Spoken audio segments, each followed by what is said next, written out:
안녕하세요. 스포츠 이슬TV 김이슬입니다. 오늘은 2월 16일 유럽 챔피언스 리그 프리뷰를 해보도록 하겠습니다. 시청하시기 전에 구독과 좋아요, 알림 설정까지 해주시면 스포츠 소식을 더 빠르게 받아보실 수 있습니다. 먼저 PSG와 레알 마드리드의 경기를 분석해 보도록 하겠습니다. 리그 1위의 파리 생제르맹입니다. 메뉴를 피했더니 레알을 만났습니다. 메뉴의 최근 기세가 매우 좋지 않음을 생각하면 좋지 않은 결과임이 분명한데요. 리그는 거의 평정되었고 최종 목표인 비기어를 위한 시험대의 시작 부분에 올랐습니다.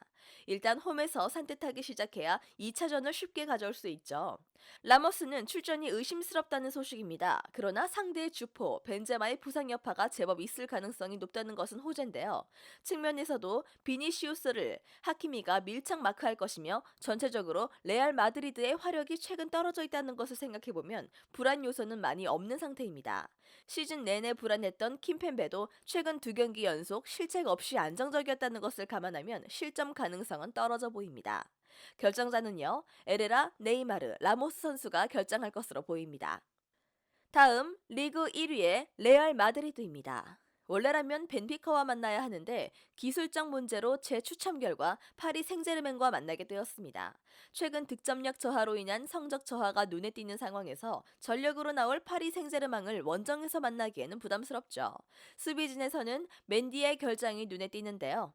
마르셀로가 경험은 많지만 노세화의 징조를 확연하게 드러낸 상황에서 상대 공격수의 속도를 따라잡을지는 의문입니다. 알라바, 밀리탕 듀오가 중앙 수비에서는 좋은 모습을 보여주고 있긴 하지만 양쪽 측면에서 문제가 생길 가능성이 높죠. 은바페의 속도, 메시의 레알 마드리드 상대 성적을 감안하면 수비진이 곤경에 처할 빈도는 많다고 보여집니다.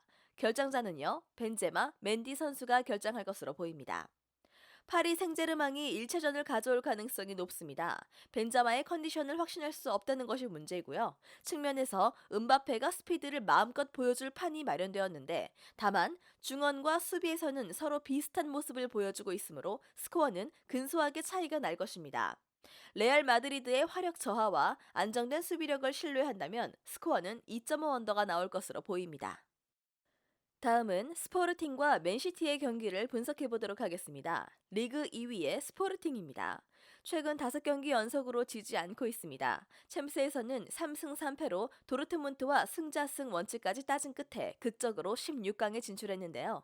10년 전 맨시티를 격파한 적이 있지만 지금의 맨시티는 그때의 맨시티보다 훨씬 강력합니다.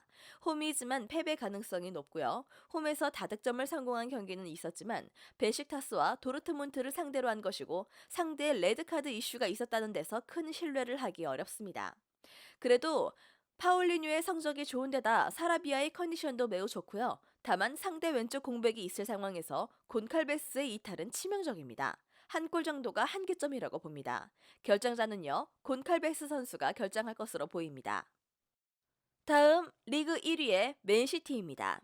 10년 만에 만나는 상대입니다. 10년 전에는 유로파리그에서 만나 패배했지만 그 사이 양 팀의 격차는 많이 벌어졌습니다.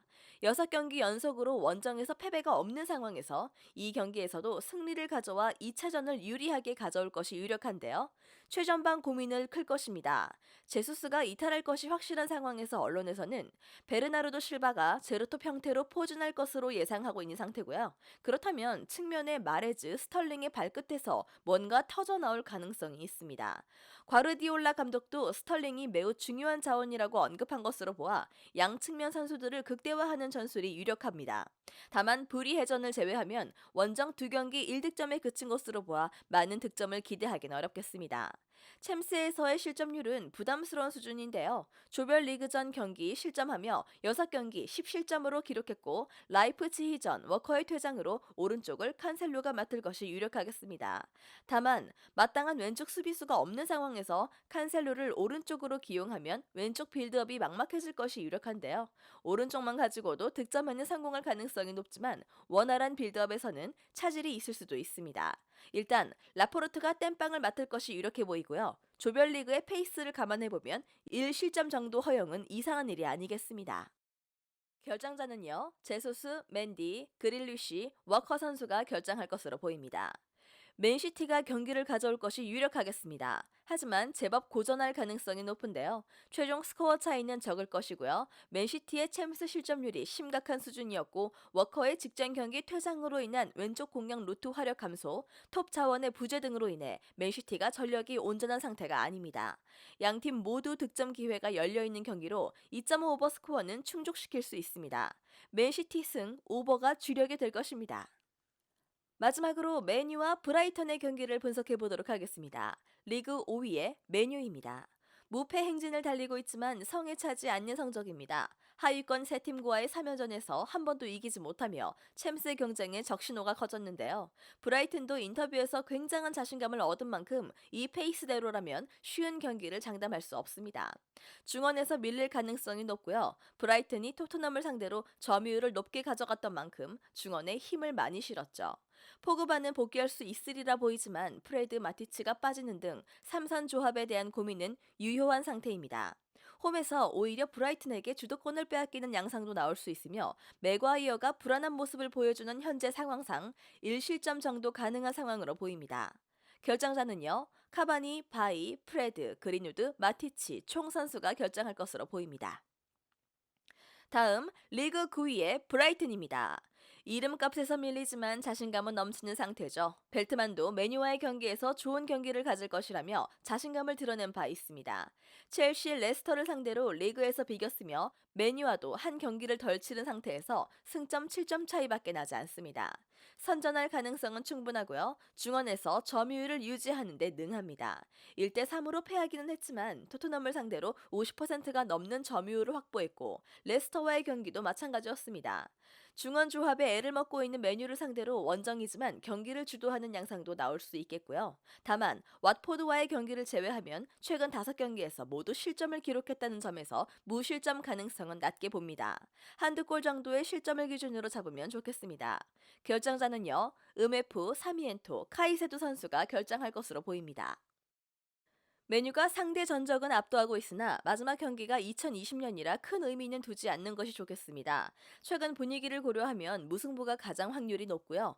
홈이지만 중원 조합 문제가 크게 다가올 것입니다. 오히려 브라이튼에게 경기 주도권을 내줄 수도 있고요. 최근 공격진의 부진이 심화되고 있는 상황에서 메뉴가 답답한 경기력을 보여줄 가능성도 큽니다. 최근 두 팀이 다득점의 난항을 겪고 있어 스코어는 2.5 언더가 유력합니다. 영상에서 알려드리는 내용들은 모두 1차 분석 내용들이며 2차 분석과 최종 조합픽은 영상 하단 고정 댓글 링크로 문의 주시면 안내 도와드리도록 하겠습니다. 시청해주셔서 감사합니다. 아직도 혼자 분석하고 계신가요? 이슬TV 스포츠 정보방에서는 실시간 스포츠 커넥션을 통한 소통하는 관리 시스템으로 확실한 수익을 전해드리고 있습니다. 정보방 입장 조건은 없으며 일반인들은 쉽게 접할 수 없는 배당 흐름 분석, 모든 경기 라인업과 결장자, 마지막으로 분석 모델링을 통한 최종 조합픽까지 무료로 제공해드리고 있습니다. 물론 마음에 안 들면 둘러보시고 나가셔도 됩니다.